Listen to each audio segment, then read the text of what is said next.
Fillimi i vitit 2026 do gjetë të përfunduar dhe fazën e 4 të punimeve në rrugën Bardhaj-Qafrenc. Investimi këshillit të qarkut Shkodër në bashkëpunim me Bashkinë, kryetari i qarkut Edmondo inspektoi nga afër punën që po kryhet dhe që i shërben dy njësive administrative. Një rrugë e parashikuar të mbyllet në 5 faza. Kjo fazë është e parashikuar të mbyllë dikun 520 metër, ku ju shërben qindra familjeve në fshatin Bardhaj dhe në fshatin Renc.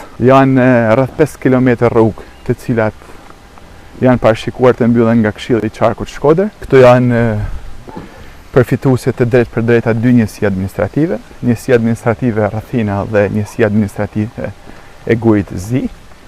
Pra janë dy fshatra, fshati Bardha dhe fshati Renc.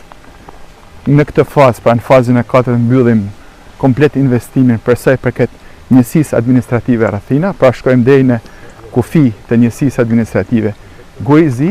Është kryer gërmimi dhe skarifikimi i trupit të rrugës ekzistuese dhe po punohet me gërmimin e kanaleve anësore në mënyrë që drenazhet dhe ujërat e rrugës të sistemohen dhe mos të krijojnë dëmtim për shtresat asfaltike. Rruga parashikon shtresat e çakullit 20 cm stabilizant 15 cm dhe shtresat asfaltike dhe rrit ndjeshëm sigurinë dhe aksesin për të gjithë banorët e zonës. Për komunitetin e zonës, ky është një investim që lehtëson lëvizjen e tyre dhe pritet të ndikojë edhe në zhvillimin e turizmit, pasi zona ka potenciale të mëdha.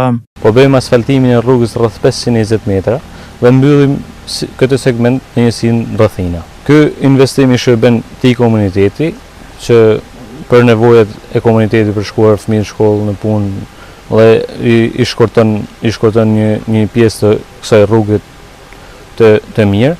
Investimi deri tanishëm ka përmbyllur mbi 3.5 km rrugë nga 5 që kanë total për të lidhur përfundimisht dy njësitë administrative atë Rrathinave me Gurin e Zi, që u vjen në ndihmë qindra banorëve.